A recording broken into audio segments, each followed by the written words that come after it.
Lorsqu'il n'y a plus d'éducation et lorsqu'il n'y a plus de justice ou vraiment très peu, eh bien ça donne ce genre de faits divers ou de faits de société. Au choix, je ne sais pas dans quel camp, eh bien tu te places vis-à-vis de cela. En tout cas, j'espère que tu vas bien, que tout se passe pour le mieux pour toi. Direction TPMP pour la petite news actu du jour, nous allons commencer, mais avant ça, petit like et commentaire pour le soutien et le référencement. 3 petites actus aujourd'hui, dont 2 que j'ai déjà traitées sur la chaîne principale, pas la secondaire où il n'y a que les replays de TPMP. Mais la vidéo n'est pas encore sortie, je m'explique, elle est en train d'être analysée par YouTube. Donc, il me semble que... Je vais lancer la première et je vais te dire si c'est celle-là ou pas. Je ne sais pas. Juste, Amaury Bucco, on va démarrer par ce drame à Poitiers, mort d'un adolescent de 15 ans, après une rixe et une fusillade impliquant des centaines de personnes. Ouais, c'est dingue cette histoire. C'était il y a 4 jours, jeudi soir, vers 22h45. C'est une fusillade donc, qui éclate à Poitiers, dans le quartier des Couronneries. C'est un quartier qui est connu pour son trafic de stupéfiants. Et c'est d'ailleurs sur fond de trafic de stupéfiants que ce soir-là, vous avez 3 hommes dans une voiture qui s'arrêtent non loin de la terrasse d'un kebab et qui ouvrent le feu, qui font 5 blessés parmi ces clients du kebab et un notamment qui est touché à la tête, qui est blessé extrêmement gravement. Un peu après cette fusillade, vous avez une espèce de rixe géante qui éclate toujours dans le même quartier entre bandes ethniques rivales. D'un côté, les personnes d'origine maghrébine, de l'autre, des personnes d'origine guadeloupéenne. Alors pourquoi je parle de rixe géante? C'est parce que d'abord, le ministre de l'Intérieur a parlé de 400 à 600 personnes qui s'affrontaient. Ce chiffre a été finalement ramené à 40-60 selon la police.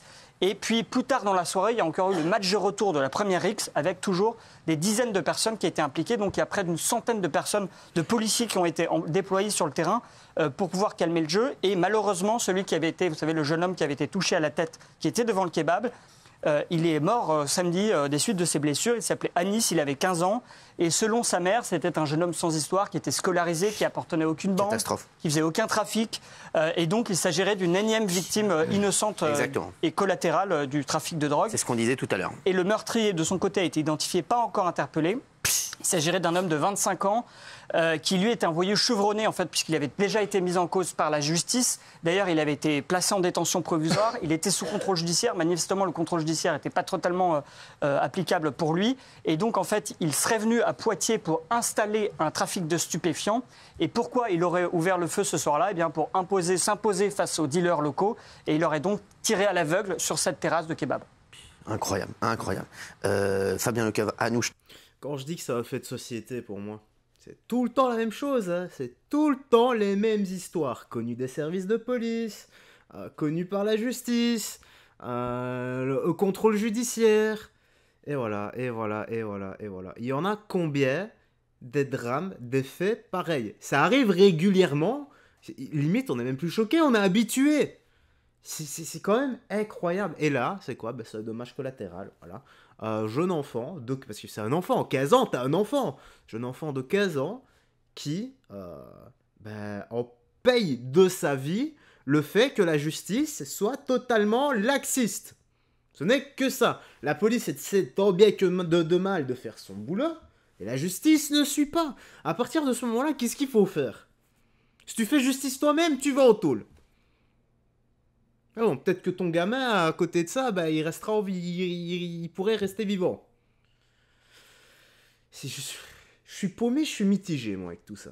C'est quand même incroyable. Allez, seconde histoire, et c'est cette histoire-là qu'on a traitée hier sur la chaîne, et la suivante, dans la même vidéo. Comme je dis, elle n'est toujours pas sortie, en attente d'analyse. Écoutons ça.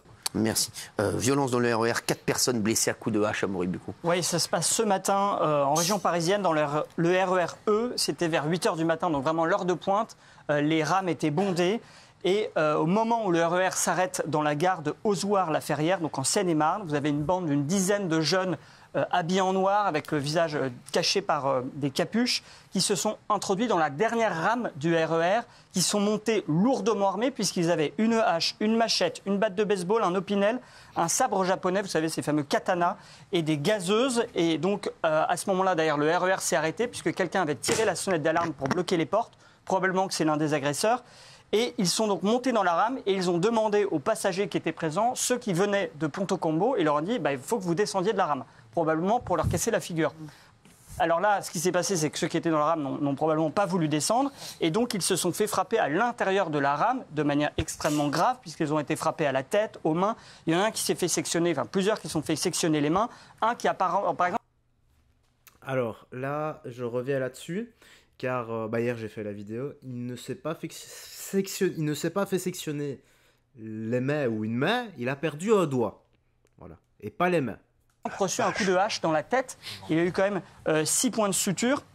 Et si vous voulez, à la fois les armes utilisées et les parties du corps visées montrent que les auteurs voulaient à la fois les blesser gravement, voire les tuer.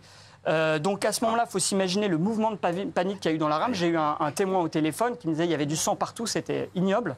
On voit effectivement ces images qui ont tourné sur les réseaux sociaux.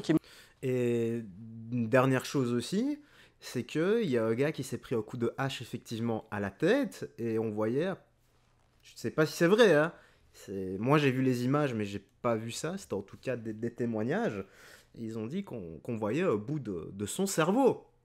C'est quand même c'est effroyable.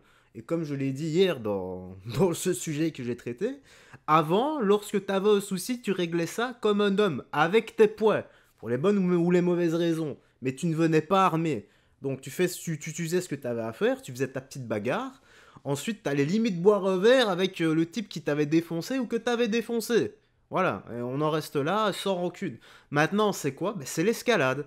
C'est l'escalade. Mais ce monde est foutu à partir du moment où tu balances des pavés, des blocs, des chariots, des vélos par-dessus un pont pour t'amuser, par-dessus un pont d'autoroute, et que tu butes des gens pour t'amuser, c'est... je n'ai pas les mots, je n'ai tout simplement pas les mots. C'est nous vivons, voilà, dans Stranger Things, le monde à l'envers. C'est foutu, on est foutu, les gars. Inadmissible. Vous voyez le sang qui coule. Les policiers arrivent rapidement sur place et là, ils arrivent très rapidement à avoir un prénom, le prénom d'un mineur qui serait un des suspects.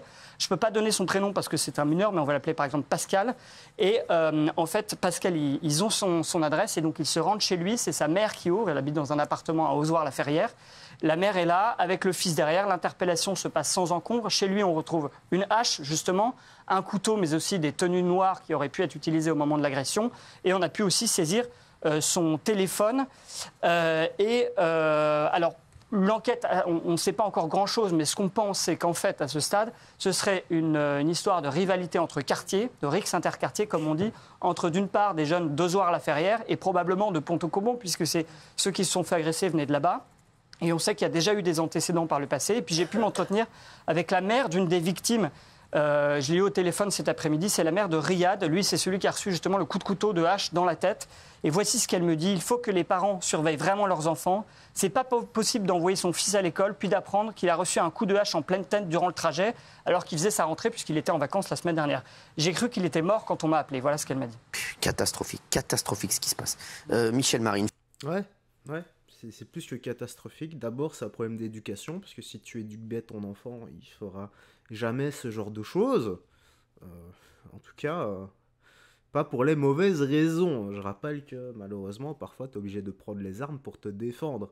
Mais c'est pas, tu vas pas aller attaquer comme ça, tu vas pas agresser quelqu'un et lui mettre des coups de hache dans la tête. Enfin, gratuitement comme ça, même pour un différent, on va dire quelconque. Voilà, je rappelle que la violence, c'est simplement, on doit l'utiliser pour se défendre soi ou bien défendre les autres. Et là, je parle de violence, je parle pas de... Parce que là, c'est une tentative de meurtre, les gars. Bon, allez, la suite. C'est la dernière histoire, malheureusement, c'est le rugbyman, le jeune Nicolas de 22 ans qui a perdu la vie. Voilà. En plus, ce rugbyman de 22 ans, donc Nicolas, était dans le même club que le petit rugbyman Thomas qui avait été assassiné également.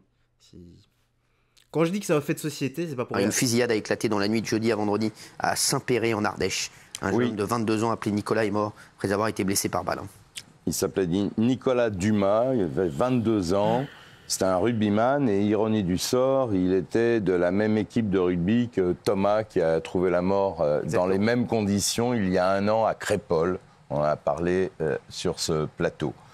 Ce soir-là, donc dans cette nuit de jeudi à vendredi, c'était une fête Halloween. La boîte de nuit, le Seven, était ouvert jusqu'à 5h30 du matin. Et à 2h30 du matin, Nicolas et d'autres personnes se trouvent dans une file d'attente pour pouvoir rentrer à l'intérieur de l'établissement. Survient une fusillade à l'extérieur sur le parking. Fusillade liée très probablement à un trafic de stupéfiants à laquelle Nicolas n'a rigoureusement rien à voir. Il est une victime collatérale et 2 autres personnes ont également été blessées dans cette fusillade. Catastrophique, catastrophique. La maman s'est exprimée, notre cœur est brisé, notre famille anéantie, nous avons perdu notre pilier, mes enfants ont perdu leur grand frère protecteur, nous sommes soutenus par notre famille de sang et notre famille de cœur, le rugby. Bravo, enfin on pense très fort à elle et c'est insupportable. Necfeu. Alors, voilà.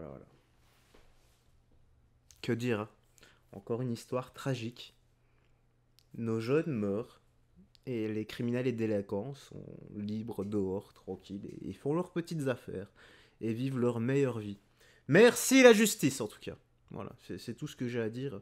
Ils font vraiment du très très bon boulot, mais pour eux, liberté, égalité et fraternité, mais liberté pour les criminels et délinquants, et je ne cesserai jamais de le dire, tant que ça ne changera pas. Bon, la petite news actu qui fout le seum se termine ici. Laisse-moi ton avis, toujours avec sagesse et respect, dans l'espace commentaire. Prends bien soin de toi, des gens que tu aimes.